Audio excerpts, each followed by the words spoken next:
I readily warm to the idea that all life has come from a single cell way back in the Dark Ages. But how would you convince a skeptic of that? Because it doesn't really, you have to think about it an awful lot, don't you, to come up with that idea. But it doesn't seem obvious. What would you say to a skeptic? I have decided that there is so much evidence out there in support of neo-Darwinian theory that if an adult human being doesn't get it, they don't get it because they don't want to get it. And that means you have to use other ways. Sometimes you use tricks. I was once on a right-wing radio talk show out in California with the man who wrote Darwin on Trial. I can't remember his name now. He's a Berkeley law professor and one of the leaders of the intelligent design movement. Here I am, I'm talking about intelligent design.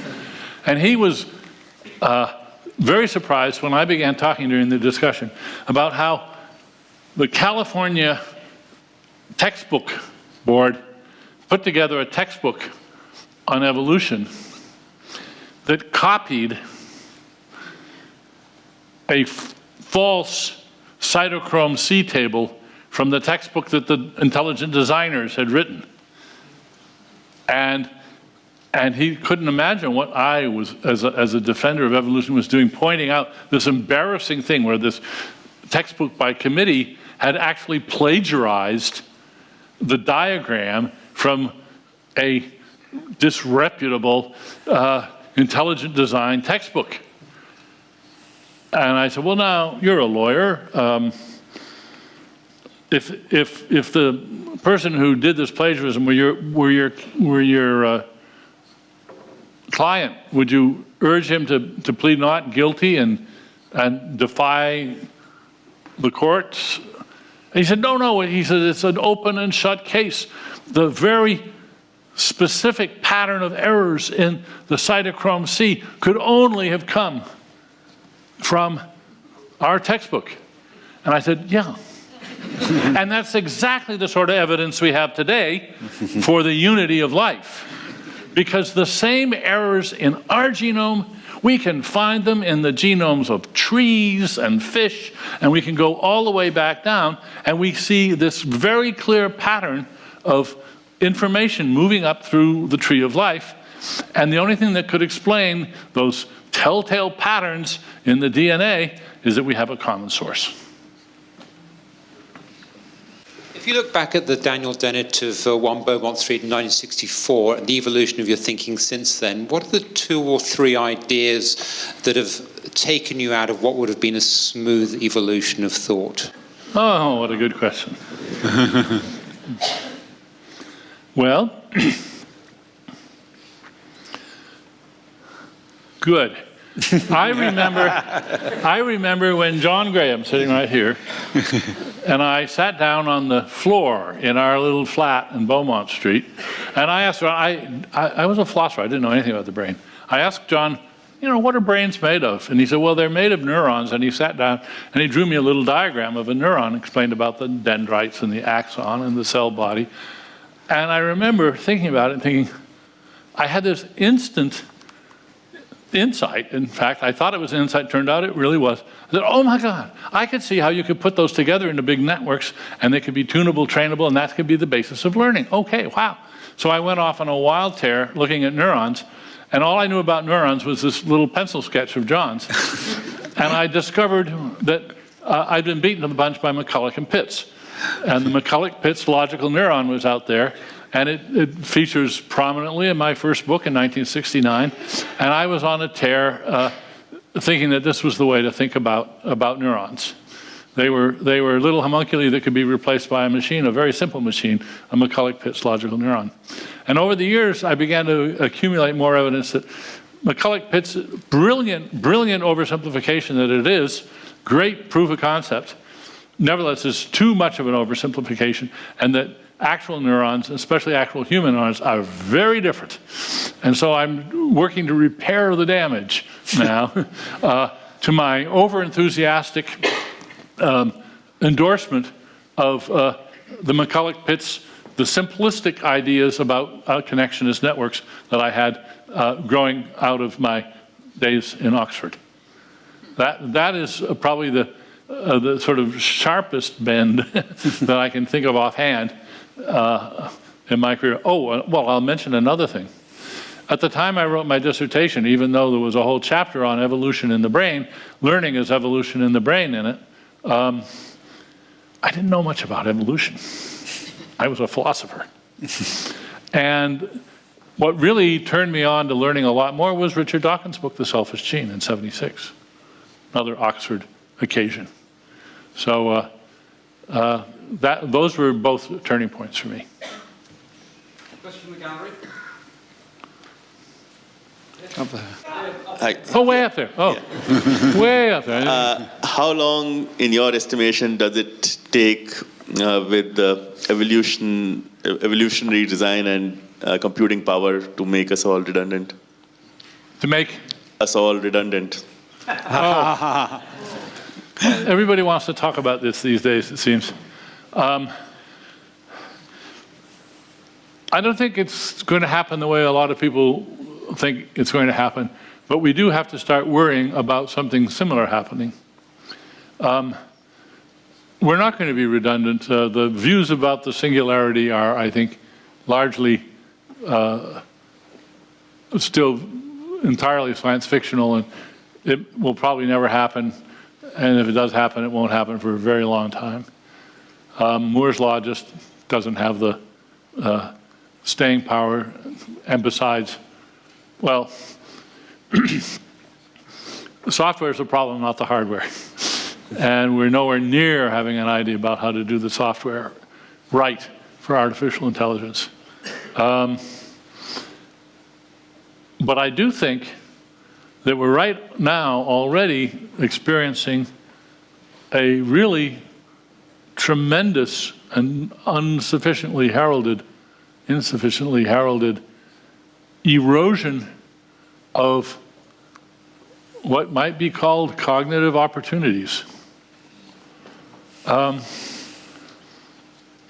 learned celestial navigation as a child, as a teenager, and was bound and determined I was going to sail across the ocean with my sextant, my chronometer, and do all my sights and work out all my lines of position, and I thought that'd be a great idea.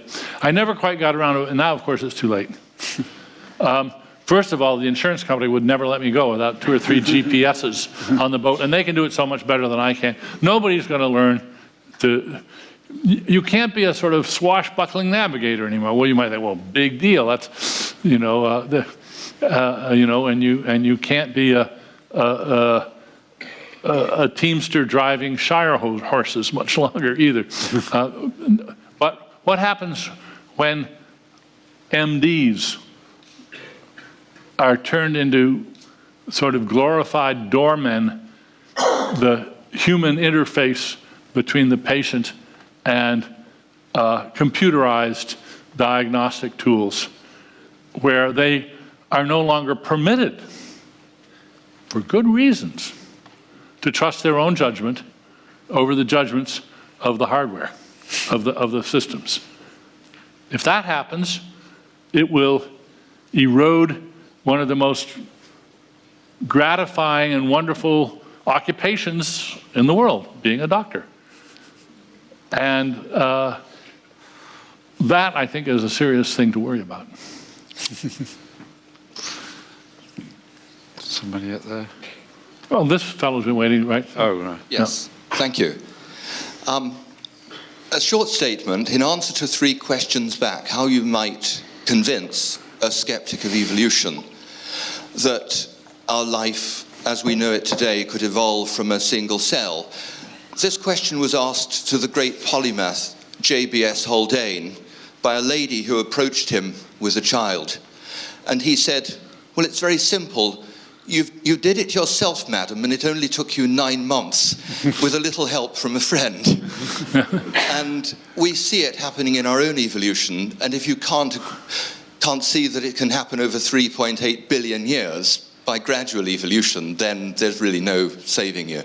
But the question is that I run a colloquium just down the road in Pall Mall, St James's, some clubs, and I work with a lot of very clever people, some of them household names, many of whom will concede in private that they feel that there is an intelligence difference between males and females. And that some of them household names, and they would not say that in public, but they know full well with the neurology that a lot of them know a lot of neurology, and they agree, but it could not be said. And this is really in honor of Jim Watson, Watson of Crick and Watson, who was sent back from this very establishment and others for saying something that he believed in race. But we won't hear the evidence in any public establishment. And I heard you once deflect that question at one of your lectures, and you said, oh, I'm not going down that road. And I wondered if you would commit yourself to saying whether you think that there is no difference at all, or whether you'd like to reserve judgment. In front of the cameras yet. This will soon be on YouTube.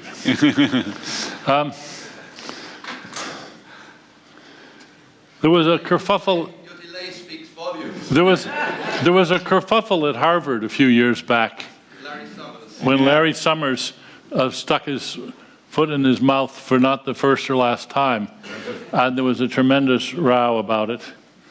But the fact is, if you look closely at what he said, he didn't say anything false.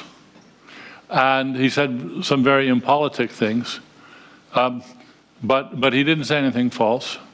And it just was very hard for anybody to come to his defense. And a lot of people didn't want to come to his defense in any case. I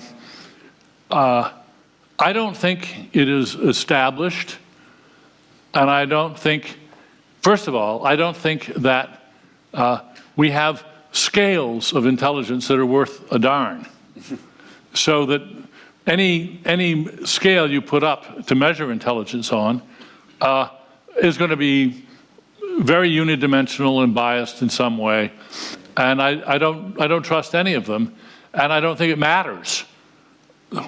If we had 7 different scales, it might be that women and men were equal on 6, and men were ahead, or women were ahead on another one. And I just don't think that, I don't think there's any scientific value in pursuing that question. And I think there is social disvalue in pursuing that question. I don't think we need to know everything, and I think this is one of the things we don't need to know.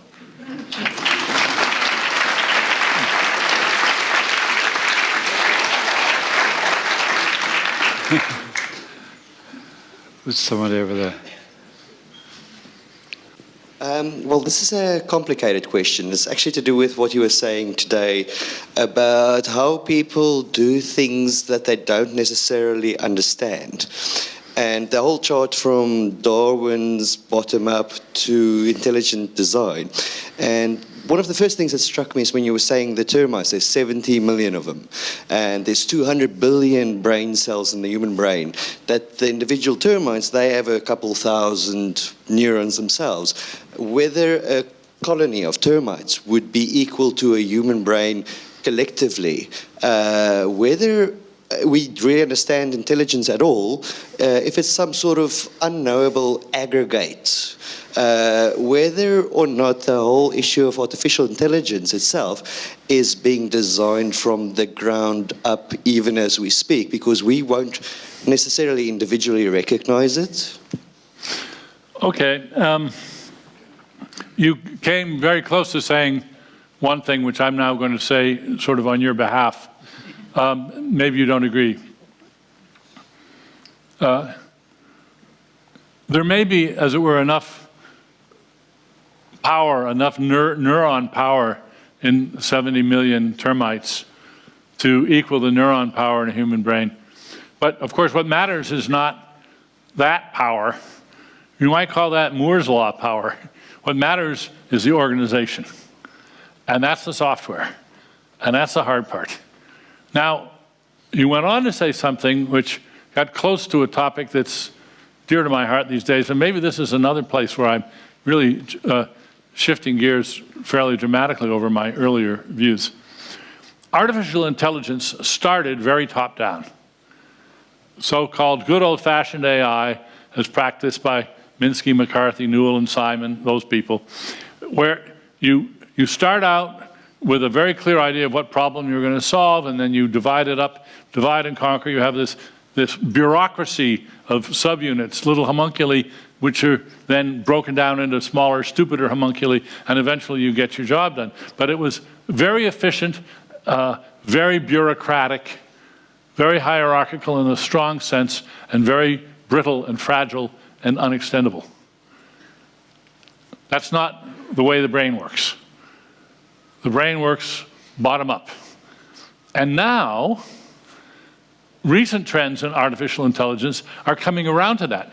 And in fact, originally when they started, they were saying, we don't care about psychology or neuroscience, we just want to get meaning out of data. We just want to do data mining. We just want to do deep learning search. But it turns out that in the process of inventing the various techniques of deep learning, they are, in fact, I think, making progress in modeling the sort of systems that brains actually are, which is composed, they're depending very heavily on probabilities. I mean, my favorite new application of this is the Bayesian predictive coding idea for how brains work. I think that's the best idea anybody has been putting forward in a long time. It's profoundly unlike the top-down artificial intelligence of the 70s and 80s, and it seems to be bearing fruit in many ways. We're still way, way, way away from artificial general intelligence, but we seem to have now got some much more promising, shall I say, fabrics out of which to build intelligence. Two more up there. Well, we got three. Very interesting, and it's an honour to listen to you. I'm just a layperson, and it seems to me, and I think I may have not got it at all, I can't understand why they talk about the hard problem or whatever regarding consciousness or self-consciousness. I mean, it seems to me with consciousness, it's just developmental. A frog, you know, doesn't have as much consciousness as us. And in self-consciousness, again, developmental. Elephants can know that there's something on their forehead and what have you, and it's just a development through emergent properties. Why have I not understood this at all? Why is it regarded as such a hard problem? I just don't get it. Well, it's not regarded by me as a hard problem. I'm notorious for dismissing the hard problem. In fact, there's a brand new book out, which you can find in the bookstore, called This Idea Must Die. Yes. It's the latest collection from edge.org, John Brockman's website. And this year the question was, what scientific idea should be extinguished as fast as possible? And my choice was the hard problem. I think it's not really a scientific idea at all. It's just a dust cloud kicked up in the face of scientists by a few philosophers, and I've been on the warpath against it for years. I agree with you. Going back to the discussion on computing and so forth, and you mentioned genetic algorithms. If we, I mean, I know a little bit about it. I don't know exactly how deeply they've got into it, but at least in theory, it should be possible to take a computer program, allow it to mutate somewhat, and then the result will either crash or get a better result. So in that process, at some stage along that way, there will come a point where no human being actually understands what the software is doing because it wasn't built by a human being. At what point do you think that, say, 50% of the software in existence will have reached that level where no human being actually knows what it does exactly? Oh, it happened long ago. Yeah, but that's just because people are stupid. I mean, I'm talking about... stuff, not that they wrote and couldn't remember what they did to fix it, but inherently don't know. Your point is a good one. And I think we should all be concerned that we're edging towards a world of what I call black box science, where we have this black box, we put in a lot of data, an answer comes out which we have very good reasons to trust, and we haven't the faintest idea how it got it. We're making oracles. And we won't know how to fix them, and we won't know how to tell when they're right. And some years ago, David Parnas, a wonderful computer scientist from Canada, pointed out that software, computer software, unlike other engineering projects, has a really fundamental difference in its digitality. If you have an automobile engine and you want to test it to see if it's working, you know, if it works at 1,000 RPM and it works at 2,000 RPM and it works at 3,000 RPM, then you're pretty sure it'll work at 2,500 RPM too. There may be some particular harmonics which cause problems every now and then, but in general you have continuous competence, not software.